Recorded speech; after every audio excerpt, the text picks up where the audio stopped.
Before filming this video, I had a plan for an entirely different video. I had bought a pattern called the 2-hour shirt. It was a vintage sewing pattern about how to, as you can guess it, make a shirt within 2 hours. And I wanted to time myself and challenge myself to make a shirt in that time frame. I wanted to see if I can do it.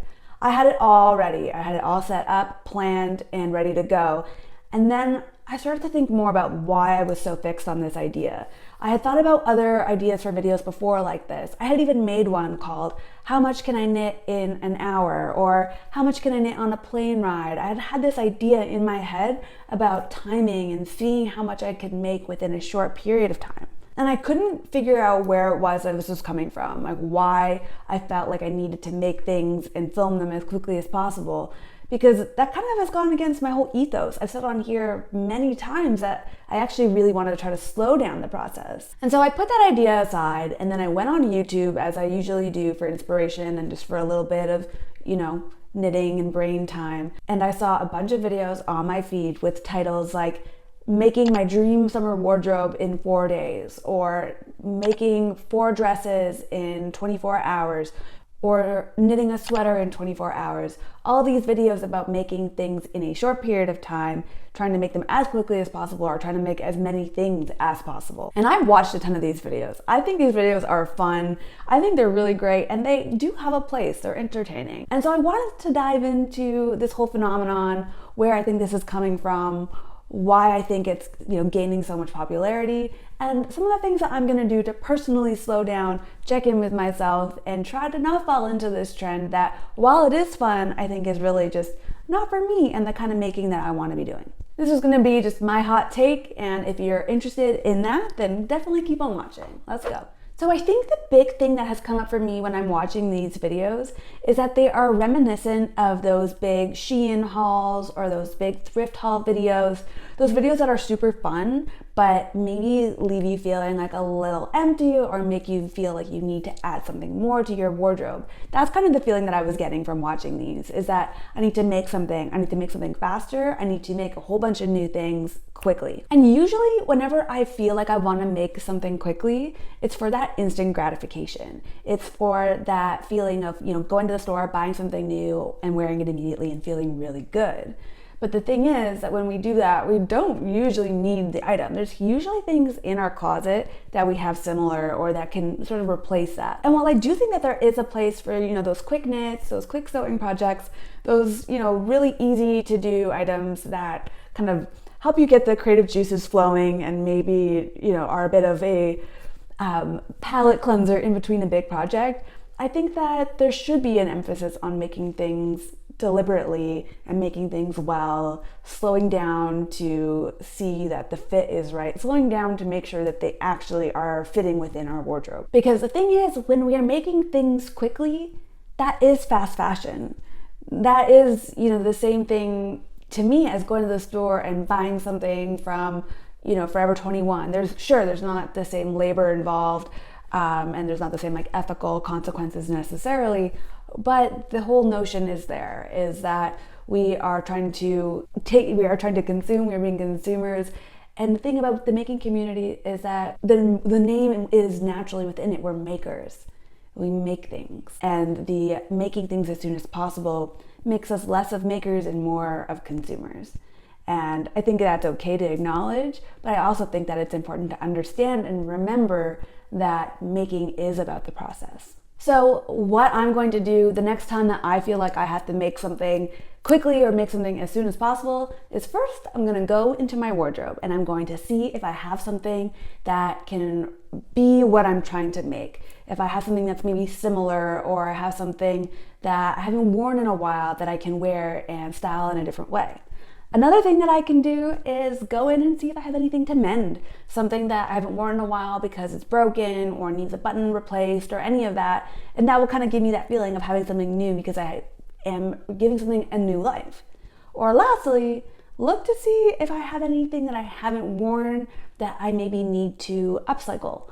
Something that I like the fabric of, but I don't love the fit. Or maybe it needs a little bit of an update for me to wear it more. Maybe it needs to be adjusted to fit my body. Something that I can, take something that already exists in my wardrobe and just make it into something that I'll wear more often. I think doing any of these things is a pretty good recipe for managing that feeling of needing to consume or needing to make something. So another reason why I think this is happening is because so much of our lives is now content.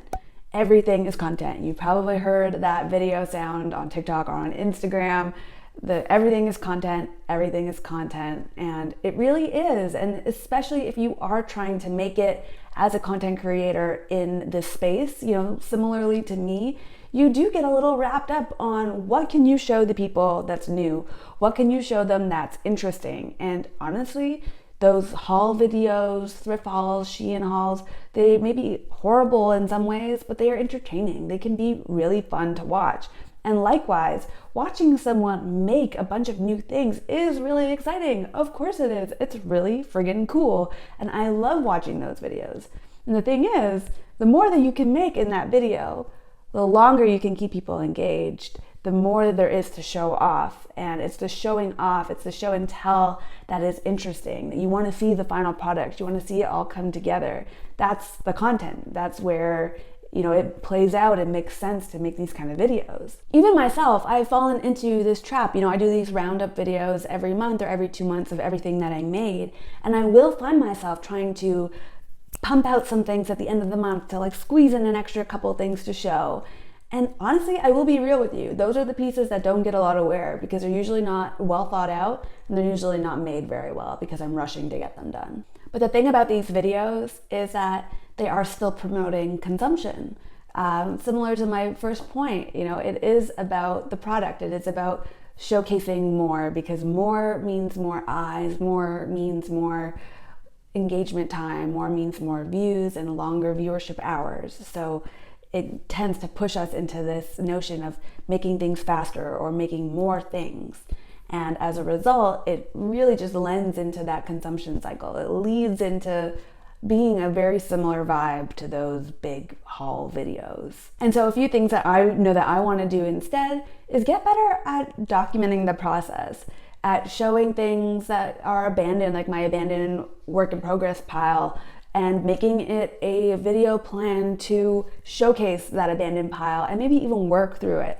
I've seen videos like that before and I've really liked it, whether it's been a whole video on going through their mending pile or a whole video on going through their abandoned work in progress pile.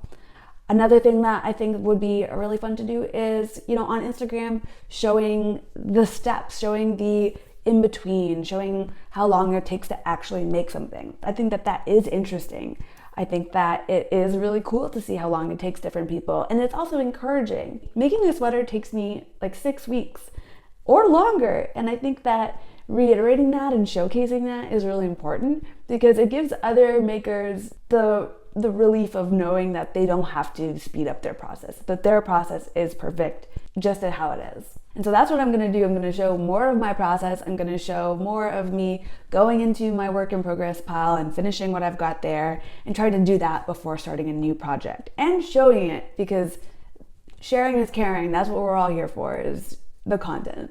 At least, we can make sure that it's for the better. And my last point is that with these type of videos, we're sort of getting far away from what making is.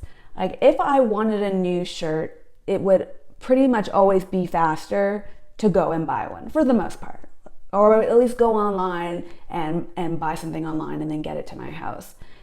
More often than not, it is faster to do that. But that's not why makers make things. We make things because we like the process of making. But if we're trying to make things as quickly as possible, we're no longer makers. Like I was saying before, we're consumers. And so getting back into the making, getting back into enjoying the process. And like I said, finding those projects that maybe are the fast palette cleanser projects in between your bigger, juicier projects to help, make things a little bit smoother in the transition in between. But ultimately just remembering why you like making, why you enjoy, or why you have decided to make your own wardrobe instead of buying your wardrobe. Because that, I think, is the whole point. That's why makers make things, because they enjoy making. And so for me personally, what I'm going to be doing is trying to remember the joy of making. If I'm feeling like I'm uninspired, maybe I can go to my tried and true patterns and make something from that. If I'm feeling uninspired, maybe I can go back to a fabric that was really excited about but then just neglected and see if I can feel inspired to make something from it.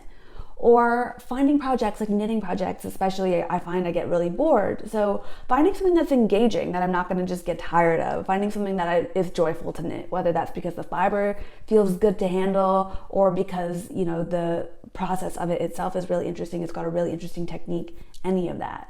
That's something that I'm going to personally try to do more of, for sure. And I've already started to try to bring projects in that satisfy those sort of different needs. And that's everything that I really wanted to touch on for this video. This really is not meant to shame anyone or put down any of those creators who are making those videos, because I've made videos like that and I've been tempted to make videos like that. And I might even make a video like that. I do really want to sew that 2-hour shirt, but maybe from a different lens of like, can I actually make a shirt in 2 hours? What does it mean to make a shirt in 2 hours? Are there any corners being cut? Maybe something like that, because I have the pattern, I want to make it, and I am kind of curious about it. Can these instructions actually help me make a shirt in 2 hours? I don't know, but I'm going to do it without compromising any of my sort of beliefs in like how to make things, without compromising steps, all of that. So if you made it through this video, thank you so much for being here. I really do appreciate it.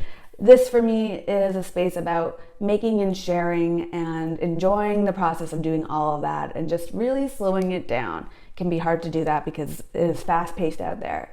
If you want to hang out more, I am on the internet, on TikTok and on Instagram at makingcassie. Otherwise, I try to post videos every week. Haven't been that good at it the past couple weeks, but here we are, we're back again. Again, I will see you next time, sooner rather than later. Have a lovely rest of your week. Bye.